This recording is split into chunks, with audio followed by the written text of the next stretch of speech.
Hey, I'm Dustin. And I'm Steve. Welcome back, listeners, to the finest phototainment in the world. Is it? That's right. It's time for another episode of the Wedding Photo Hangover podcast. We are an irreverent look at photography. This podcast, like aspirin, will help you recover from your wedding hangover. Dustin, how torn up are you right now about the big news with Spider Guy? I'm going to be... Arachnid Boy. Pajama Boy?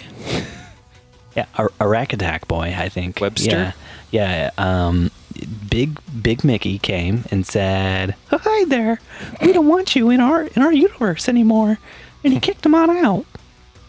I just like to picture some sort of mob-like scene where Mickey walks into like a boardroom with Marvel characters, and he's like, "Hey, so yeah, you're gone," and he like pushes some sort of like Dr. Evil type button, and Spider-Man just falls through. Arachnid guy just through the floor. So the big news this week, all over the place, is that Spider-Man was given the boot from the MCU. Disney said they wanted 50% of the profits going forward, as opposed to the 5% they had been getting from the movies.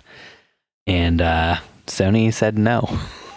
Yeah, what's funny is, weren't there like a ton of articles not too long ago about how Sony and Disney were doing such a good job of playing nice so that Spider-Man could become a reality, and that, these huge movie-making companies could come together so that we could have something? And they could, until one of them realizes, hey, this Arachnid guy, he's getting all this good press and making a lot of money. And the reason he's making all that money is because he's a part of the MCU, which is us. And our Kevin Feige, he's executive producing it, and like he's overseeing the whole thing. We're loaning a bunch of our characters to them, and we only see 5%. We only see 5% when most of the reason why people gave a crap about Spider-Man again is because he was back in the MCU.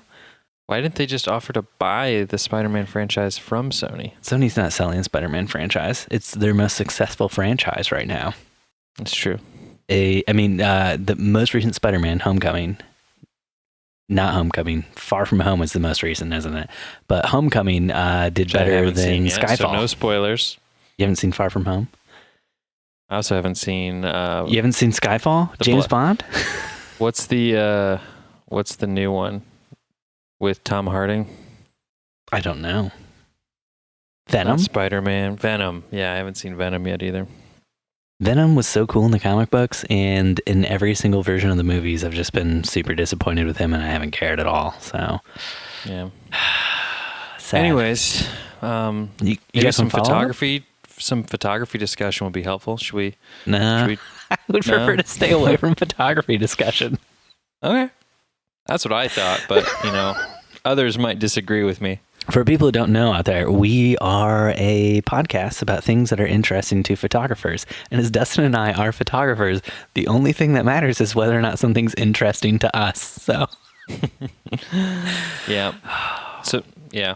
Dustin, you want to talk about it? Come on. Just out with it. We got a what? So Steve informed me today that we, oh boy, we received our first non-5-star review on iTunes. That's like ripping the Band-Aid off, ladies and gentlemen. That's like you've never shaved your mustache and decided that a Brazilian mustache wax was the way to go. I know that veteran podcasters out there, I'm sure you get negative reviews all the time. We've gotten negative reviews, just never on our iTunes before. We've always got them like through Instagram messages people have sent us. Yeah, helpful places where we can get constructive criticism and learn from our mistakes. And it's not reflected to everyone. Yeah. But somebody took it upon themselves to let us know that we don't discuss wedding photography enough.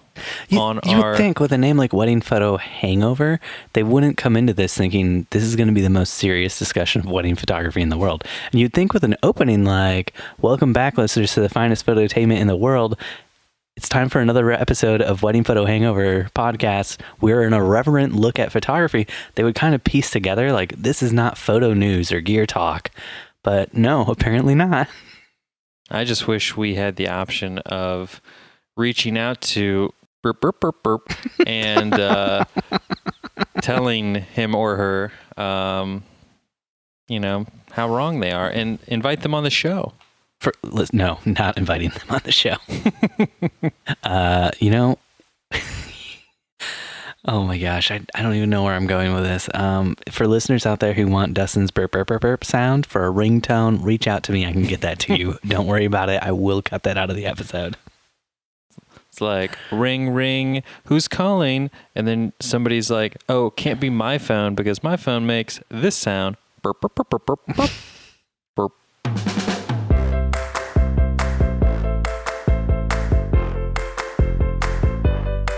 So we don't have any follow-up this week, do we, Dustin? No follow-up? Unless, was there something you wanted to talk to me about from the episode you weren't on? Yeah, for real. For all of those out there who listen to the Photobomb podcast, I have to apologize. I was having incredible internet issues. I was talking about the episode I did with Jen, but... Oh, gotcha. We've done like 3 episodes since then. We haven't had an episode just you and me, buddy. Heart to heart. Face to face. Anytime I close my eyes, Steve, it's just you and me, heart to heart. It's the name of our new podcast coming soon. No. Evelyn makes me very uncomfortable. This whole thing makes me uncomfortable. Dustin, what are you drinking tonight? I am drinking a New Belgian fat tire, or as I call it, the fatty tire, because I had a shit ton of barbecue this evening for dinner, and I feel like a plump pickle, if you know what I mean. Do those usually come in giant pink cups that you sip with straws? Is that how you typically drink your fat tires? Because I feel like you're lying to me and the listeners right now. Nope, I'm not lying to you. I'm just also drinking water because my barbecue was incredibly salty, and I feel like I'm going to be really dehydrated when I wake up to shoot my 7 a.m. ribbon cutting tomorrow morning. Ooh, so were you out there on the BBQ yourself, slow roasting that meat, slow smoking? Mm-hmm. How do you barbecue again? It's a really complicated, did you baby back those ribs? Some would say convoluted process. Where I pick up my phone and I call the local barbecue joint and then pick it up. Oh, but you don't use DoorDash or Grubhub or whatever? I use Wife Dash. It's Uber kind of Eats? You use the sexist version, the misogynist version. Okay, got it. Newfangled handheld app that allows you to stay home and your spouse to run out and hunt and gather food for you and bring it back. We don't have that at my house, surprisingly. Or we might have it. It just doesn't get used very often. Usually it's husband dash, I believe. Here. Hubby dash? Yeah. But it's the greatest thing in the world because like for 5 seconds, I'm in just relative peace. There's no children. There's no worries. There's just a drive to get food, you know? Mm-hmm. Beautiful. Mm-hmm. It's beautiful. See, I say that, but tonight Jen went out to Panda Express. You lying, Steve. You just lied to our listeners. I lied. I'm so sorry. Man, can't believe you. What are you drinking tonight, Stephen? What sweet Indiana beer beverage? Glass Dustin, bottle. no. Oh, no, Dustin. Steve, why would you say Indiana don't let beer? The Indiana listeners down. Don't Dustin, let them down. No. Tonight I am drinking a Left Hand Brewing Company milk stout. What's it's a great Colorado beer for a great Indiana man like me, Steve Van Elk. Colorado beer. Man, color me disappointed. Why? It's from Longmont, Colorado. It's a good place. There's good people there. Are there? You know, I'm drinking the normal milk stout. Usually I get the nitro milk stout, but I gotta say, the normal milk stout's real good too. And it's cheaper. Which is probably the more important part. It's cheaper. Well, it's not the same thing, Dustin. They just relabel it. charge a little bit more for the nitro. Was it on nitro? Mm-hmm. Is there nitrous oxide pumped into this one that'll kill me if I drink it? That's how nitrous oxide works, right? I'm not a doctor. No, the nitro is a little bit smoother tasting. It's good. It's very good. It was just like $1 more for less beer, and so you know me, most bang for the buck. That's what they call me. Bang for the buck, Van Elk. The old bang for the buck boy. The buck banger. So do we want to talk about some photography stuff this week? I mean, some photography discussion would be helpful. Would it? Especially wedding photography? Could it? Should it? All the way from Ohio, Phantom producer Louis Novak. Louis Novak. Crowd goes wild. Sends us in this article from Petapixel. A photographer lost photos in a house fire and is now offering how much money back to the couple whose photos they lost. See, when I first saw this article hit the show notes, I thought that Louis' house had burnt down. And I immediately was like, oh my God, poor Louis. And then I quickly realized Louis was okay. No Louis had been harmed in the writing of this article. Or his hard drives for that matter. Yeah. But I don't know. So the article goes on to talk about how this photographer only offers a 90% refund upon losing all of his clients' photos in this house fire. Mm-hmm. But if he did an engagement session, I mean, the article does not say if he did an engagement session or not. But I kind of feel like he'd be in the right on this one. Now, if he truthfully is just keeping 10% because of the gas and the 5 hours of editing that got lost in the fire, I think that he should cough up the 100% refund, unless he's going to offer some sort of a bridal session type thing. Yeah. Louis Novak said when he sent this to us that his place burning down is literally his biggest fear. You know how you prevent that? Back your shit up, Louis Novak.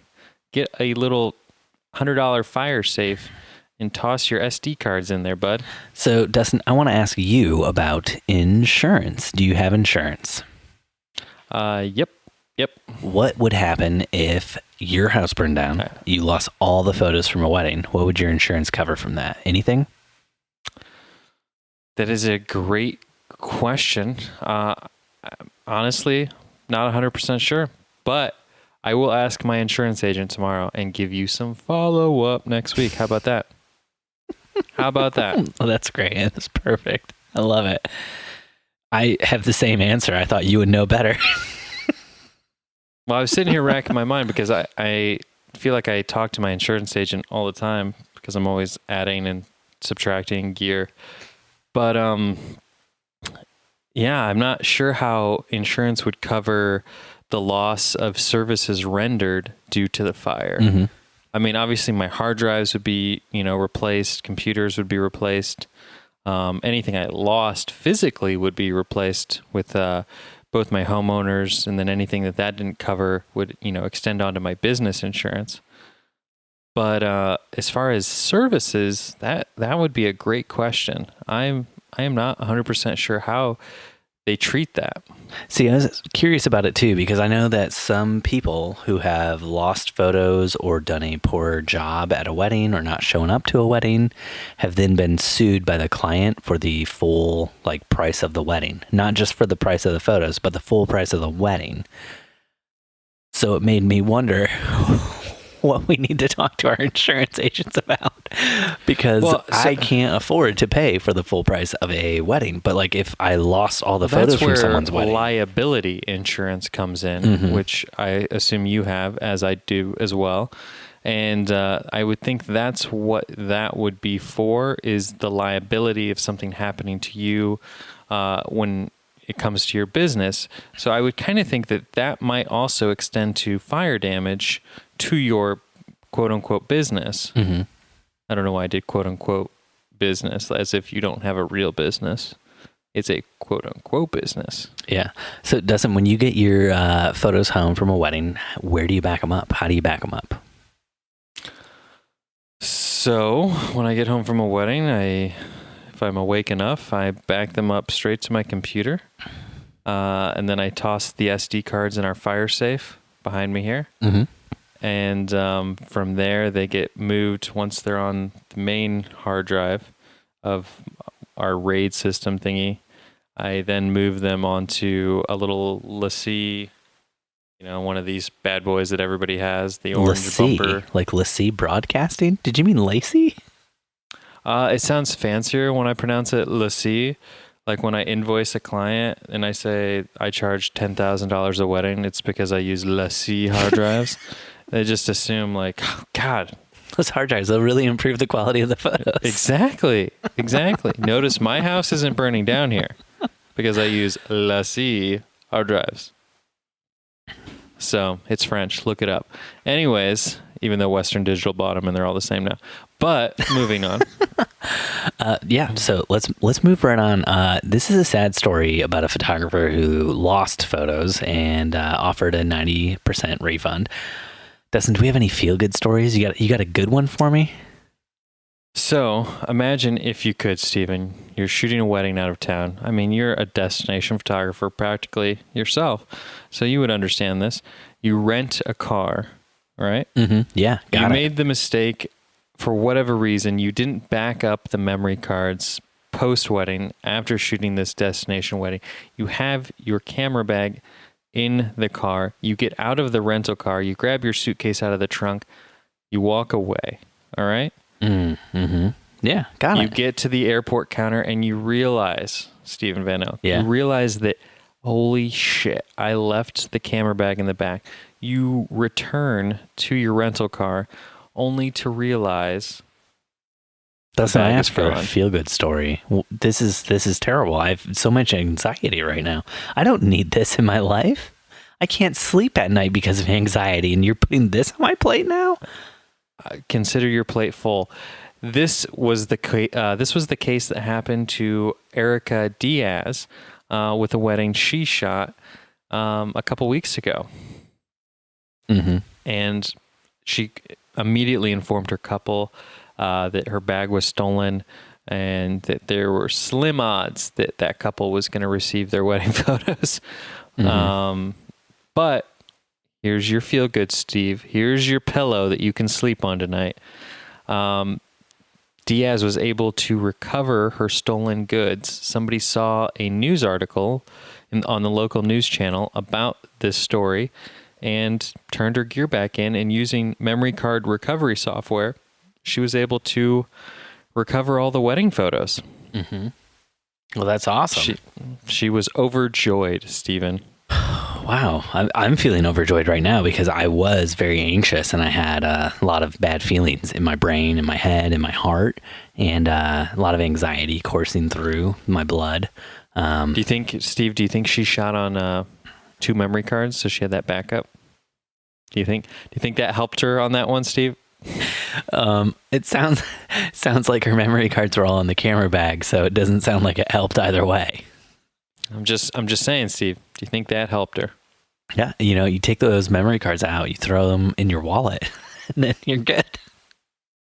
So the moral of the story is this is why we all should switch to mirrorless cameras, so we don't need a secondary camera bag.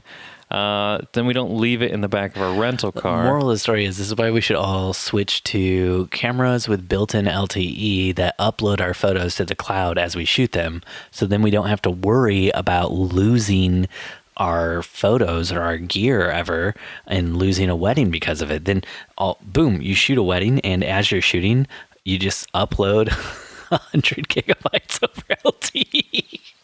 Yeah, I'm sure that would be really inexpensive and time well spent. In the meantime, though, the battery would die so fast. Can you even imagine? When I do destination weddings, travel weddings, what have you, I just booby trap my bags. That way, in the event that anything's stolen, I know exactly where to look when the grenade goes off. When the grenade goes off. Mm-hmm. Yeah. So if any listeners out there ever run into Steven and I at an event or a conference or what have you, and you happen to see my camera bag, I highly advise you, don't try and open it. I'd hate for you to lose a finger or arm or die. Is this because of what happened at the when you were in New York and your gear was stolen? I don't care about the gear, man. I just want to seek sweet, sweet revenge on whoever tries to steal my shit. Wow. And when the authorities find that man with his hand blowing off and his face all burned up, they'll know right where to come, to Dustin McKibben. Yep. Hey, I'm a licensed grenade. I buy them straight from our good listener, Zane.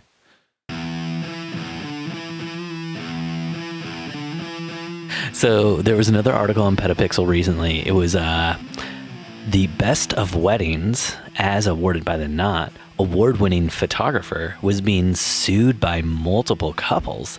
And this became such a big deal that it was on like the local news station, and it made it to Petapixel, and it went viral, and like people all around the world were looking at this. And all I can think as a wedding photographer was, Yep. Let's pretend you're a wedding photographer. Good. Okay. Best of the Knot doesn't mean anything. It literally means Best nothing. of the Knot has never meant anything. But they treated this like, oh my gosh. Thank you for your continued sponsorship of our podcast. This Really appreciate it. award-winning photographer was sued, and I was like, what awards did they win? Oh my gosh. And then it was like, Best of the Knot? That's what? I just wonder how sullied the Knot's name has gotten in a story like this. They're just like, actually, it was Best of Martha Stewart weddings. Like, please don't drag our name into this. Actually, it was the best of the wedding. Oh, damn. We're the same company now. Oh, man.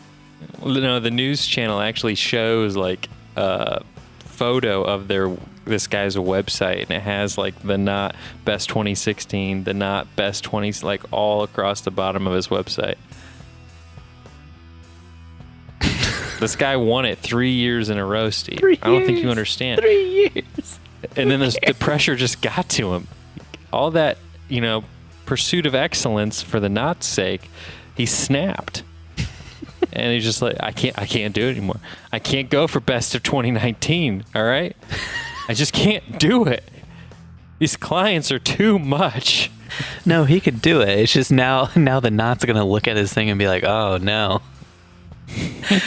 He has all the reviews he needs to get the award, but we can't give him the award. He has all the reviews he needs from all the fake accounts he created and used to leave reviews for himself. If he still gets the award, that would be the best. That would be the icing on the cake. That would be so sweet. Just the sweetest, most decadent thing in the world.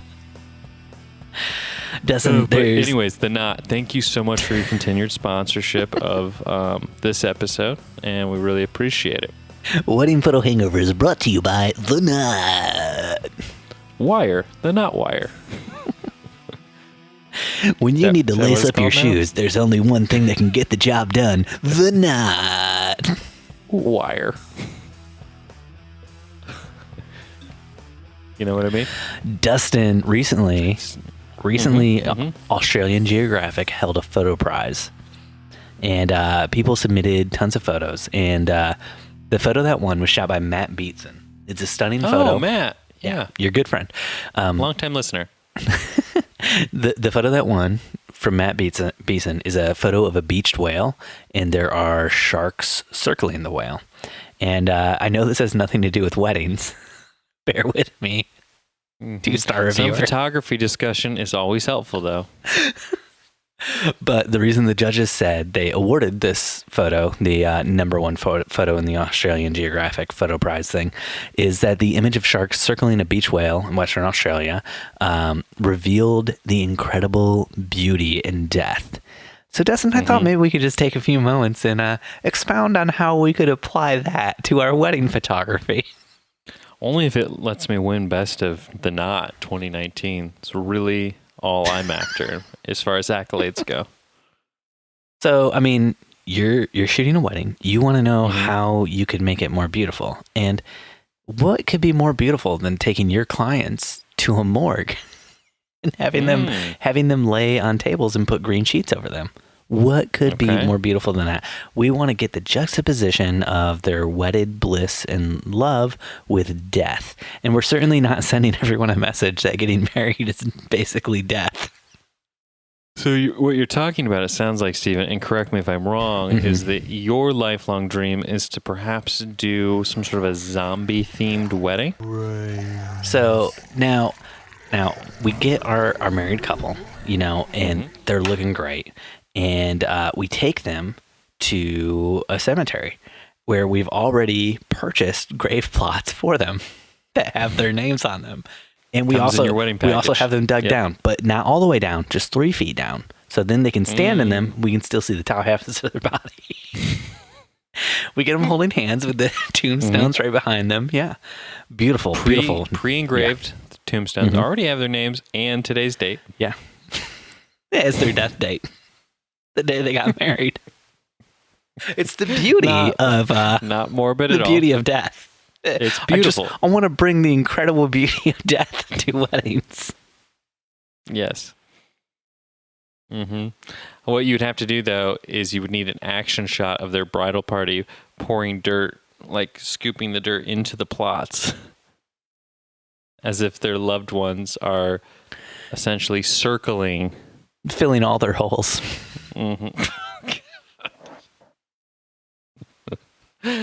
Wow, that took a direction I was not expecting. Well, Dustin, it's the tiny death. The tiny death. Is that what you call it now? That's what the French call it. That's right. Interesting. Need a French listener to chime in on that one. They'd tell you the same. Do we have any gear talk, Stephen? Would that be sort of photography discussion? Oh, gosh. Are you kidding me?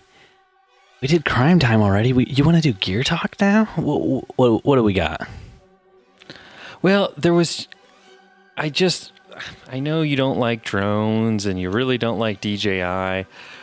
So without further ado, let's cross over into the drone zone.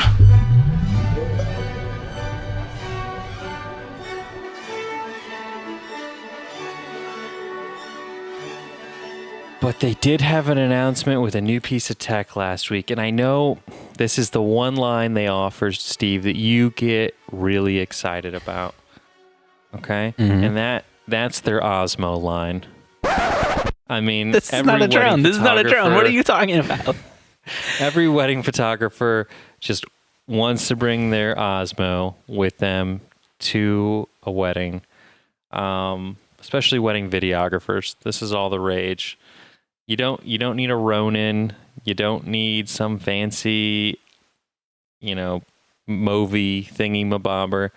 Just your iPhone on an Osmo. That's really all you need, Steve. Yeah, I completely and totally agree. iPhone and an Osmo, that's all you need. Friend of the show, Neil Urban from Wedding Photographers Unite, is putting out a book about how to shoot perfect photos with your iPhone in the very near future. So, oh, there you go. Maybe he can incorporate the Osmo into his book. I mean, honestly, I was a little surprised when I found out DJI was doubling down on the Osmo line. I thought maybe they realized that this wasn't a very profitable thing for them. But there must be people out there that just think, gosh, the iPhone on its own is not stable enough. I need this other attachment that I must carry on me. I love that you're mocking this. You're the only person I know who owns an Osmo. Oh, I sold this thing a long time ago. You sold your Osmo? And mine wasn't the one that was for an iPhone. Mine was the one that had its own camera. The very first Osmo. Yeah. A camera that was way too wide and distorted and weird looking. I have some pretty good videos that I use that Osmo I'm not saying buddy. You can't take good videos with crappy gear. I'm just saying it was not great gear. It was the kind of Osmo that you could only use if you were outside in bright daylight. Much like when I had a Litro camera back in the day. You owned a Litro camera? Yeah, the little rectangular I remember ones. it. Yeah. Yeah. Yeah, I owned it for about a week and then I sent it back. I rented one that weekend. I met your wife for the first time, and I had it at that conference. And Little rectangular one, or like the pro one that came out later? The rectangular one that looked like a kaleidoscope. You rented that? It's like $200. I thought it would impress the people at the workshop. They were not impressed, were they? Fancy camera. Everyone's gonna think I'm so cool. And they're like, "This is a flash workshop. What are you doing with that thing? You can't shoot in the dark with that." I couldn't take any pictures in it because it's cell phone quality pictures and cell phone quality ISO 5 years ago. 100. Yeah, worthless. No, that thing was super cool though. I mean, you could just click, like you shoot the photo and then you click afterwards in the post-processing on whatever you want to focus on, or you can just say make everything in focus. Yeah. So cool. Steve. Ask me how many people you know that have a Lytro or have heard of Lytro in the last 4 years. Oh, they stopped making it, and they started focusing on video gear. So now they make like high-end cameras for movies and stuff. Okay. People who could actually afford to pay for the kind of technology and quality that you need.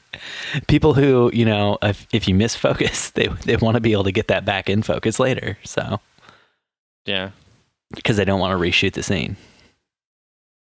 Now I got to look it up, see if they're even still in business.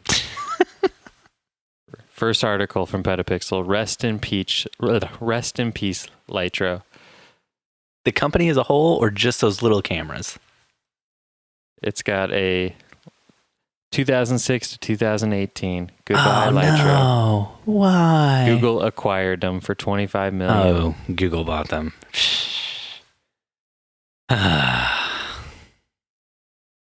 So, if you still had one of those little kaleidoscope cameras, Steve, might be worth something now. It might be. You'd have to be able to find a place to download the software to use it. I just remember, speaking of Lytro, our little local camera shop, the owner thought it was the coolest thing. And so he like doubled down on Lytro and bought like a shit ton of the Pro Body ones that came out, like the black ones. Mm-hmm. And then couldn't sell a single one. Yeah.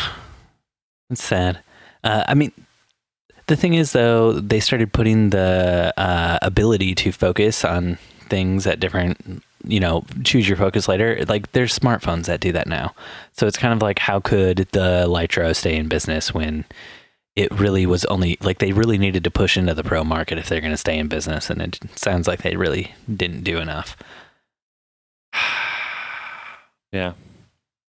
Oh, it looks like they tried to push into virtual reality. Wow. This has got to be a boring podcast for all the people out there listening. Dustin, let's do some Q&A. Steven, question and answer me, baby. Let's do some Q&A. But Steve. Our first question comes from Leigh Tribbett from our very own Facebook group. Isn't it Leah? Leah. Pretty sure it's Leah. Lay's potato chips. Sponsor of this episode. She's a local Indianapolis videographer. I know. Steven. I know she is. I'm a terrible human being. What is everyone thinking about the new Sony A7r IV? 61 megapixels. Who needs 61 megapixels? Well, I can tell you from somebody who shot with his A7r III today for the first time in a long time when it comes to photography, I was having trouble just digesting those images. And I was like, man, I only shot 500 pictures and it was 15 gigs. No, I'm sorry, it was 40 gigs of raw images. It was 15 gigs worth of JPEGs after I converted them. I mean, can I be honest here with you, Dustin? I shoot medium raw on the Canon 5D Mark IV. Really? Yeah, because I'm never in a position where I need all those pixels. Man, knew there was a reason I didn't respect you. Sometimes I love it. Thanks, bud. Sometimes, like if we're shooting a wedding in a ceremony location where we have to stay at the very back and we're not allowed to go to the front, I'll switch it up to full RAW and shoot in full RAW then. Full RAW. Yeah, RAW. Name of my new book. R-A-W. Yeah. I come in full RAW.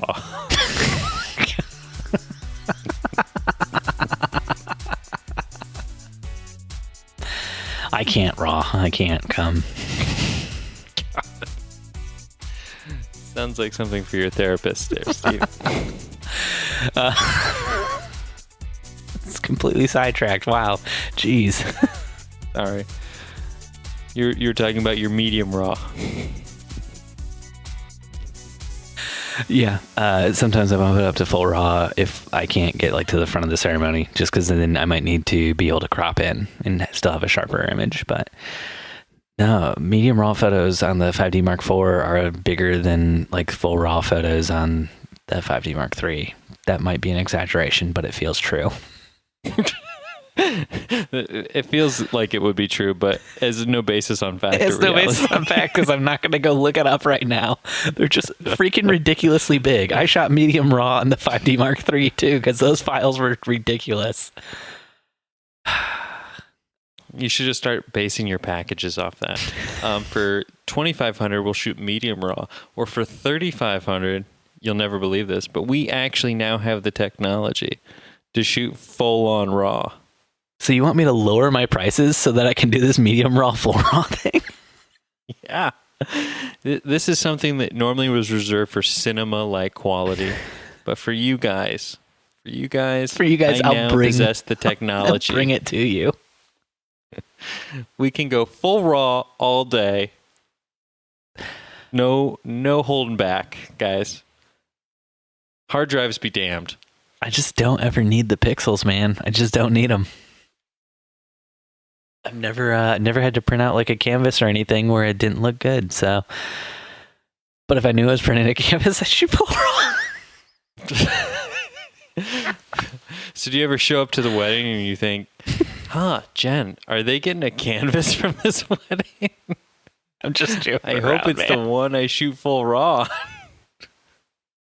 I don't think anybody needs 61 megapixels. I mean, I don't even need the 30 or whatever the 5D Mark IV has. I think like 24 is kind of like a really good spot. Mm-hmm. That's why when this camera got announced, I was really disappointed, Leah, because like a lot of video people, I have been anxiously awaiting the Sony A7s III, which they were kind enough to just skip right on over to go back to the R series.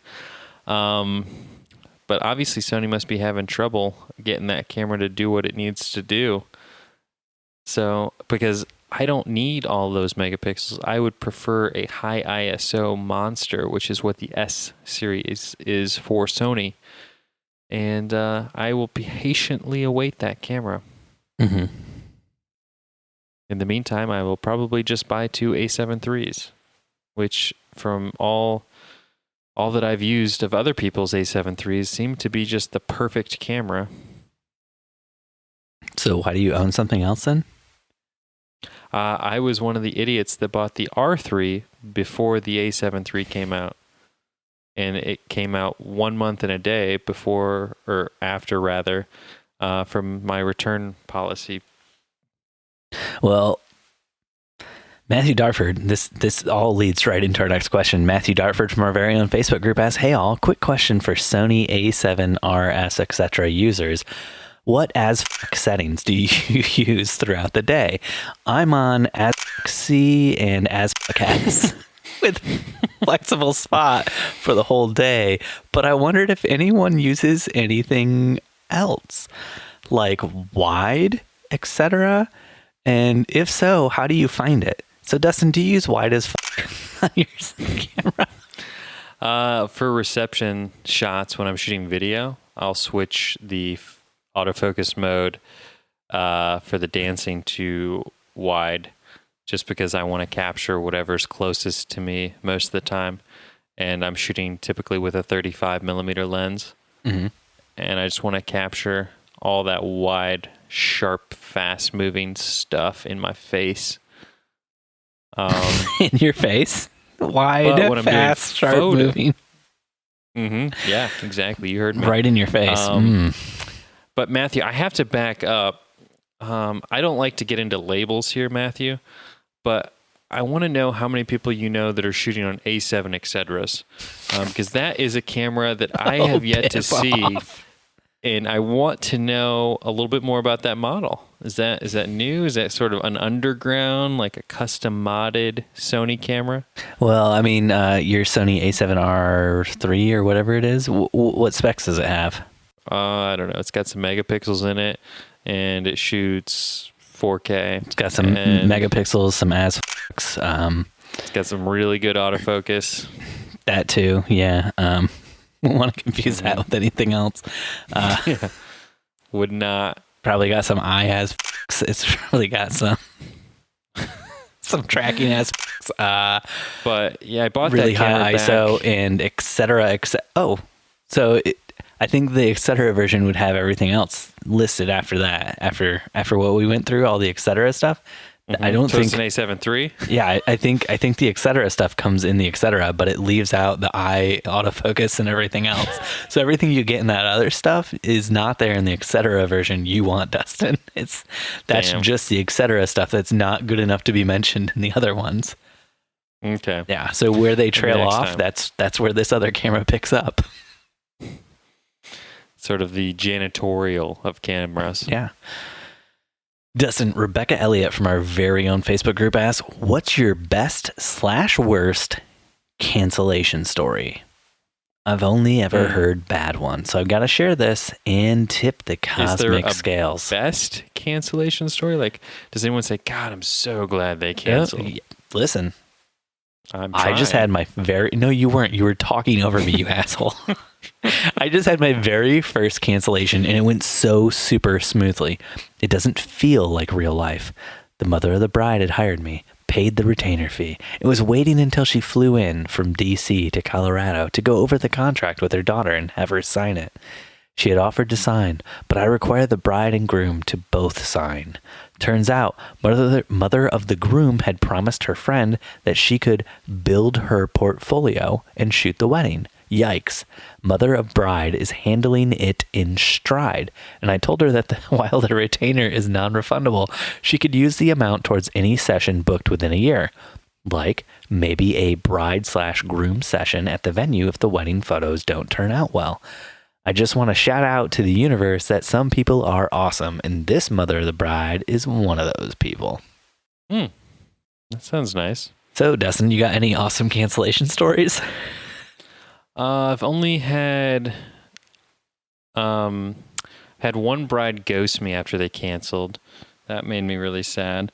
I had another bride cancel their wedding, call off the wedding a few months before, and the mom had paid 50% down. And I had told her, and I think I shared this once before on the podcast, that similar to what Rebecca said, that she could use that, balance that she had paid towards other photography sessions for up to a year. Where I failed, and I have now since added this into any verbiage in case this should happen again, is nowhere did I say that she couldn't gift that balance to other people. So for about a few months that summer, I was getting calls from all of her friends asking for family photos. Nice. And I didn't know, I never said, how are you paying? Blah, blah, blah. It would be, hey, Dustin, want to schedule a family session? I'm like, sure, absolutely. When do you want to do it? Schedule it. I show up and I said, oh, just by the way, I know we didn't talk about pricing.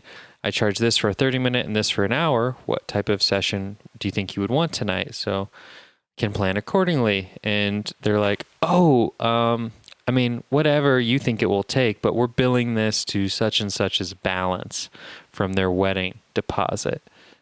And I'm like, oh. So luckily I only let it happen once before I nipped it in the butt, but I was able to, but I didn't know what to I was like, do I need to start calling all my family sessions and saying hey, are you planning on paying with, the balance of How many people after you Jackie's, nipped it in the butt canceled their family sessions on you? Thankfully, only two. So there's two more. We're planning on doing it to you. Yeah. I want to know what kind of a business person you were back then that you didn't say to them, "Hey, I need the money before I come to the shoot." Well, it was somebody we knew. It was like a family friend. It's like somebody my wife went to high school or elementary school with. It was her family, so we knew the people. It wasn't like complete strangers. And then we did this session thinking that like they booked us because of the connection with my wife, and this girl, like one of the daughters of the family, was the maid of honor in my wedding. So I mean, it wasn't like we didn't know them. And then we were like, okay, how do you guys want to pay? Blah, blah, blah. And they're like, oh, I just love that the payment stuff hadn't been figured out ahead of time. This just is amazing to me. Well, it was a friend, and I wasn't sure how many people were going to be there because I charge differently based on if it's just like 2 people versus 4 people versus 18 people. And I knew it was an extended family, but they weren't sure how many people were going to show up because it was some travel involved. Mm-hmm. Plus they were friends. With friends, it gets a little sticky, a little hairy. Yeah. No, I love this story. Also, I want to know what kind of a business person you were back then that you showed up to a shoot without knowing how long the shoot was going to go for.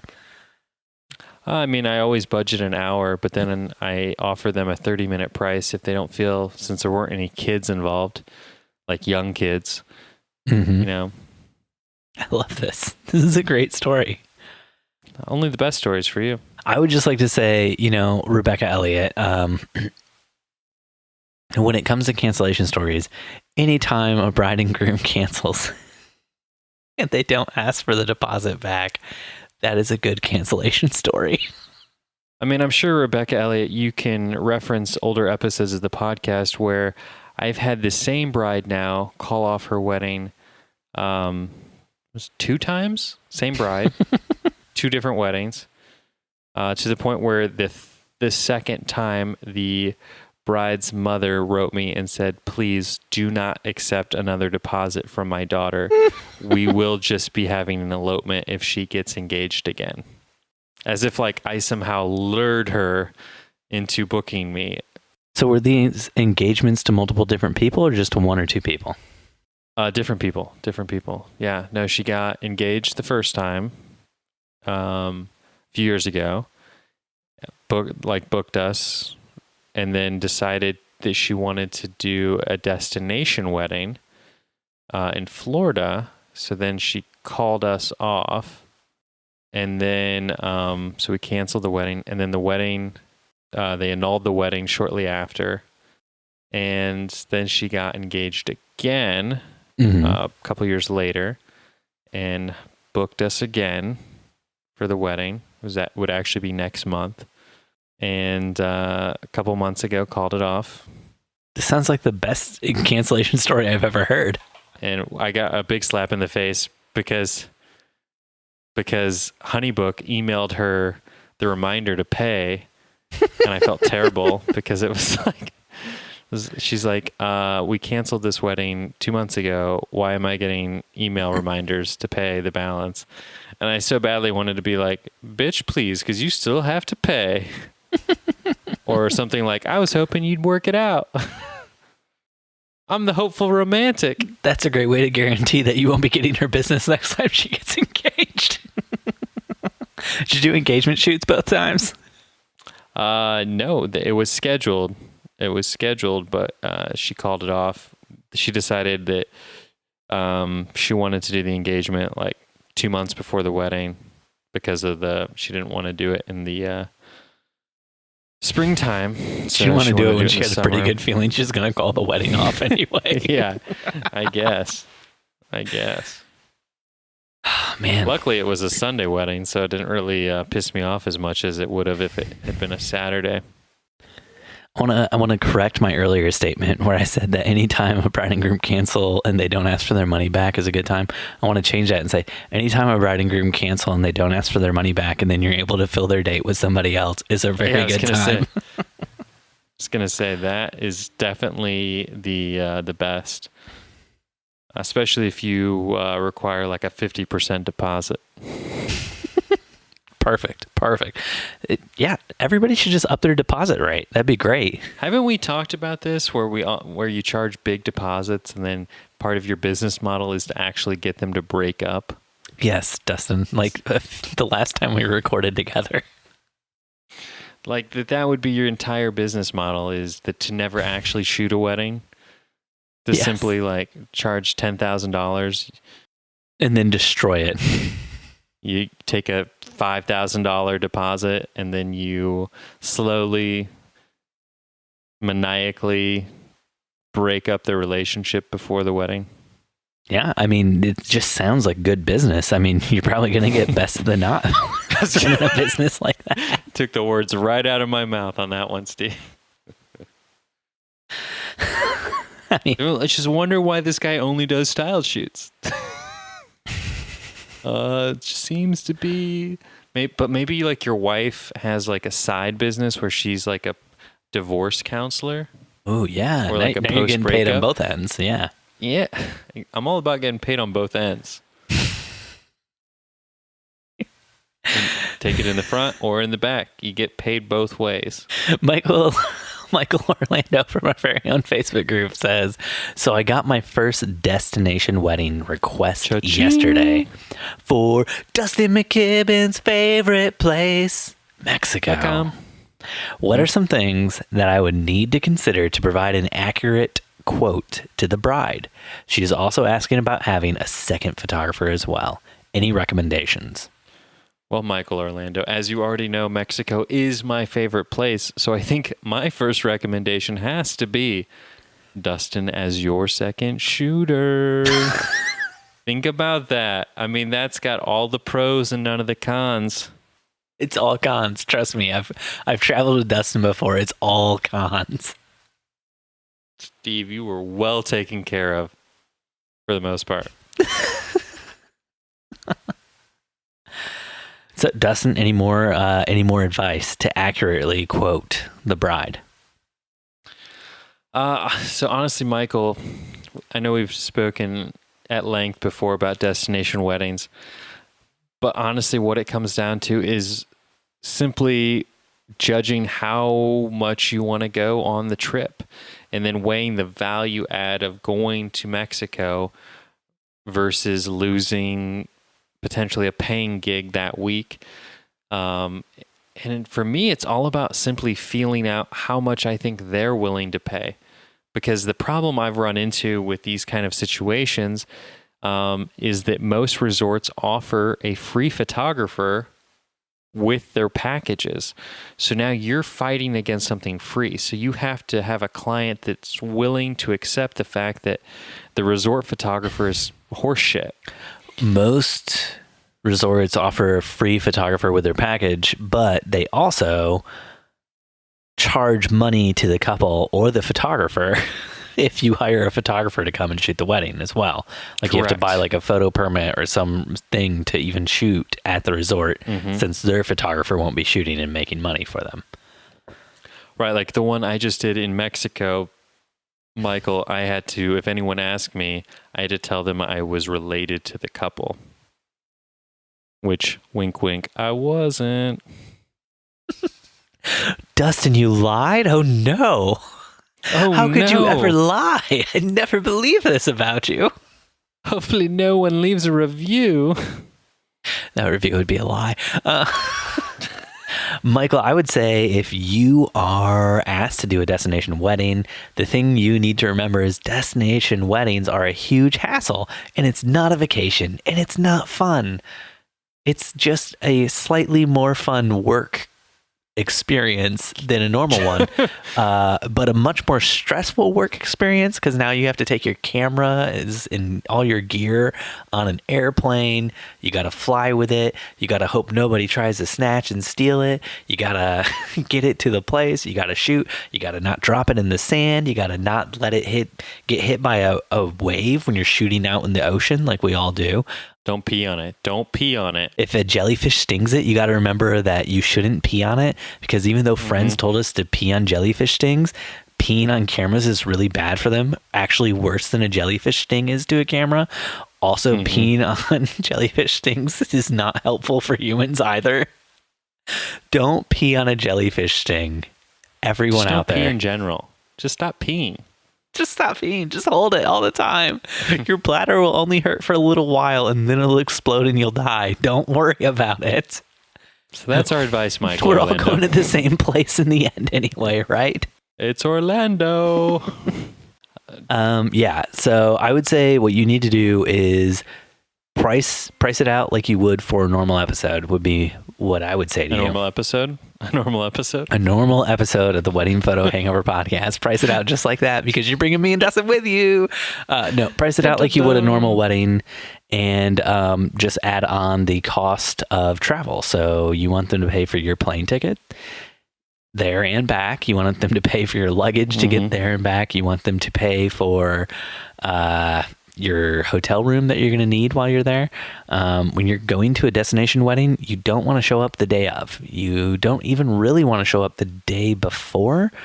You want to get there 2 days before if you can, because otherwise there's a very good chance you don't make it to the destination wedding, and that would be a huge bummer for everyone. So it makes more sense for them to fly you in 2 days early and pay for you to stay in the hotel for 2 nights than it does to take the risk of you missing a flight, not being able to make it, stuff like that. So you want to build in time to get there. So you want 2 nights before and then the night of, and then you fly out the next day and you go home. So you want to make sure they pay for all that, and then they also pay you for your work, because even though they're paying for you to fly there and be there, it's not going to feel like vacation because you have the stress of shooting the entire time. You know what I do when I go on vacation? I don't bring a camera with me. I don't shoot anything. You know what my dream vacation is?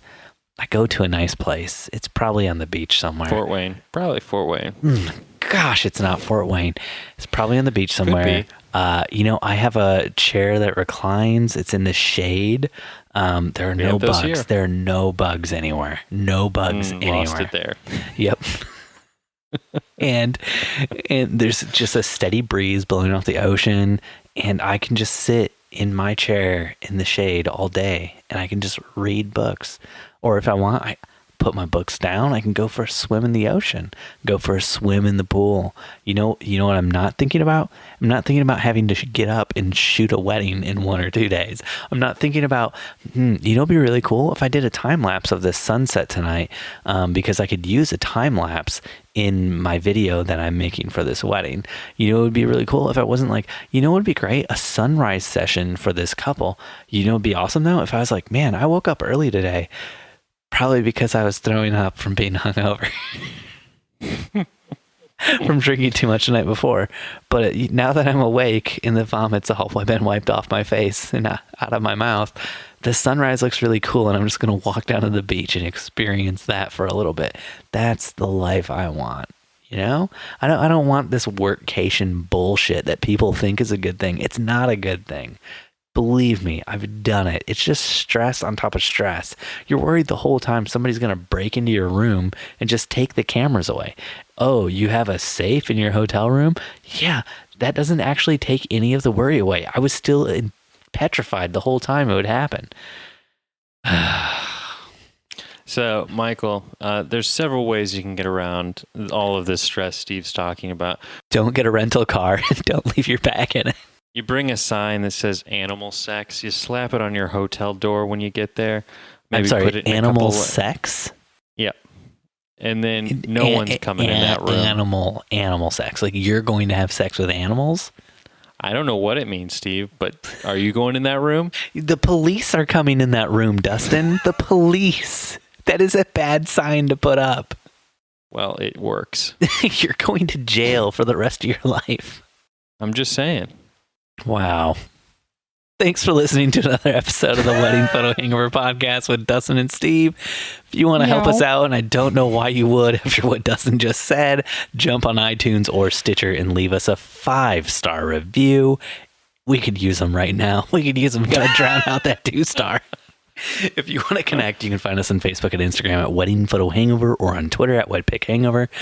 Dustin, my man, is on Instagram at Dustin_McKibben, and Steven is at Steven Van Elk. If you want to get involved with the awesome community of listeners, join the Wedding Hangover Facebook group. It's really the best place to go on the internet. I'm not going to lie. It truly is. It fills my heart with joy every time I'm in there. But if you really want to warm our hearts, head on over to Steve and Dustin's SaveTheWorld.com, and you can sign up to support us for as little as $1 a month. At $1 a month, you're going to get outtakes from all of our guest episodes, like the last one where Boo-Ray talked. Boo-Ray went on a rant about Fujifilm cameras. Gary talked to us a bunch more about D&D and comics and other cool stuff. But if you want to jump it up a notch, Do you? You can go to the $5 level. Just like Cody Wiseman did this past week.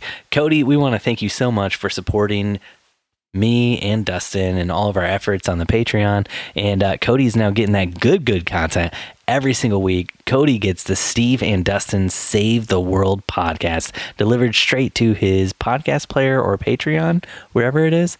Can you add it to the Apple Podcast app? I know you can to like Overcast and third-party ones. All I know is I'd love Cody to suggest to the other two Wisemen to subscribe as well. Oh, screw you, Dustin. Screw you. Here we are trying to thank Cody from the bottom of our hearts, and you're making 3 Wiseman jokes. I'm just saying. Asshole. I'm just saying. Thanks for listening, and we'll see you next time your head is pounding, your limbs feel like dead weight, and your entire being aches for the sweet embrace of death. Beautiful death. That's right. Next Sunday after you shoot, another wedding. A beautiful death. You asshole. You fit that in. I'm proud of you. I'm proud of you, my boy. Steve, I'm just when I watched The Long Shot last night, I just had no idea that the movie was based on a fictional version of your life. What the hell are you talking about? What's The Long Shot? You've never seen The Long Shot? Oh, is it about a guy who's playing pool and like the cue ball is on one side and he's like, how can I get this billiards ball to hit this other billiards ball in? And he's like, oh, I gotta shoot real long across the whole table. Is that what it's about? A real long shot? No, that might be an indie movie version with that title, but is it a movie about snipers played by Matt Damon and Jude Law, and it's like they're fighting each other in a war, and like they're fighting, and like Rachel Weisz is there too for some reason, and like one of them's like into Rachel Weisz, and one of them's just like killing the other one all over the place and killing all his friends, and then he's got to like take him out, and then one of his friends is like, the only way you'll be able to know where he is if I jump out and die, so then you can figure it out. It's like, this is the dumbest thing I've ever heard. Why don't you just like raise a helmet on a stick or something? And then his friend just jumps out and dies, and you're like, this didn't need to happen. Why did this just happen? Is that what Long Shot is? That was a very detailed description of not that movie. Long Shot is a movie with gosh, now I can't even remember because I'm so focused. I'm so focused on your The worst part is I don't even know if Matt Damon's actually in Enemy at the Gates. I know Jude Law and Rachel Weisz are in it. Seth Rogen, that's who it is. Do you want to watch Enemy at the Gates with me? Oh my goodness. Seth Rogen and somebody. Oh, Charlize Theron. Oh, is it Mark Wahlberg? And he's like the only person who could shoot this really cool shot, and then like they find out somebody shot that really cool shot and like killed like the president or something. How would any of this relate to you? And then Steve? like Mark Wahlberg's like going all over the U.S. trying to like figure out who it was. Oh wait, what? Long Shot Do is you about a remember in that writer. movie Shooter, they had that weird contraption where it's like, we're going to strap you into this and make you kill yourself? And it's like, what the fudge is this? And then Yes, they're I like, know. I and, keep one. and here's the kicker though. We're going to strap you into this and make you kill yourself. We're all going to walk away though. We don't want to make sure it actually works. Enjoy your life.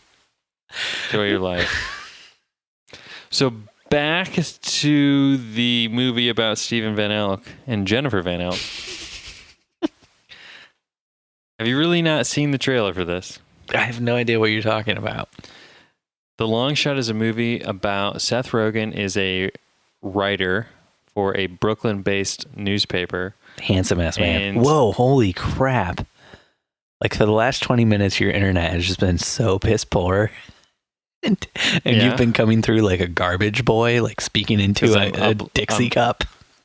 I'm uploading a ton of stuff to Dropbox. Yeah, and it just now apparently finished that upload, and now everything's like clear again, and I can see your face, and I can hear you, and now your face is all blurry again. Did you start another upload? No, I just checked Dropbox. 97%, almost there. But Long Shot is a movie where a writer wins over a beautiful Secretary of State Story of my life. through his writing. Yeah, story of my life. I know. That's why I said it. Jen's the Felt like I was Secretary of watching- State, and I'm Seth Rogen, a Yes. schlubby, handsome man. Yes. Who wins over this beautiful woman with his wit and charm, and everybody tells her, you can't be with him. This isn't going to pull well with you on re-election and all of this crap. And she chooses him over her career. Now I get where you were going with that. What you're saying is I'm dragging Jen down. Yeah. No, I didn't say that. Those are your words. But, no, but he's very into music and writing. And I was like, everything about this character feels like it's based on Stephen Van Elk. Am I into music? Am I Are you? into music? I didn't say you were. I don't know that I'm into music. I worship the ground Dave Grohl walks on, but I don't know that I'm into music. That's crazy. Yeah. And he has a moral high ground that he takes on all political issues. So that reminded me a lot of you. When they threatened to change one of the speeches he wrote, he runs onto the stage and grabs her laptop off the stage before she can give the speech and runs outside and throws it in the snow, only to later be told, Spoilers. we have print-offs of the speech. Spoilers? Jeez. Sorry.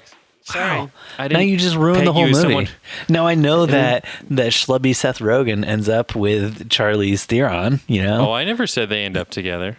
Yeah, whatever, dude. Whatever. It's a romantic comedy. They end up together. It's definitely the feel-good movie of the year. I mean, I think Charlize Theron should definitely win some awards for being attracted to Seth Rogen in the movie. Wow. Really? That's where you want to bring this to? I'm just saying it was well played on her part. She actually looks like she likes him. I just wonder if Seth Rogen produced this movie and just so that he could have love scenes. Because I just don't see any casting director. The script comes across their desk and they're like, this part just screams Seth Rogen. I'll tell you how that went down. It was like the writer, Seth Rogen, handed it to the casting director, Seth Rogen. Handed it to the producer, Seth Rogen, who handed it to the casting director, Seth Rogen, who handed it to the director, then with all the roles filled. And the director, Seth Rogen, was like, let's do these love scenes. Yeah. Well, he actually was not the writer. I know, Dustin, it was a joke. I'm sorry, bud. Did I lose you there? No, Did but I lose you? But when I get watched the movie, confused? that's the first thing I thought of was I bet Seth Rogen wrote this.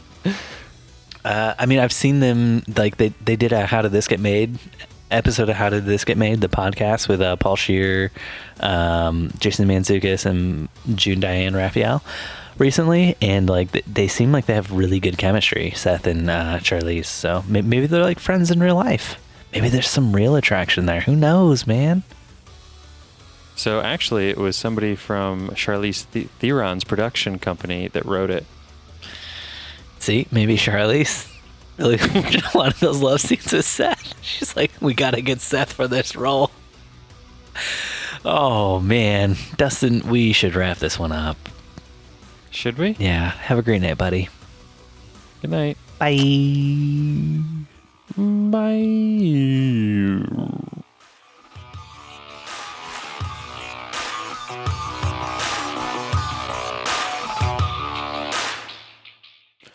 Hello, goodbye. I need you in my life. Where you go, I will find you till you die. Wedding Photo Hangover was edited this week by Steve Van Elk of Bespoke Tone. Go to Bespoke Tone for all of your photo, video, and audio editing needs. Woo!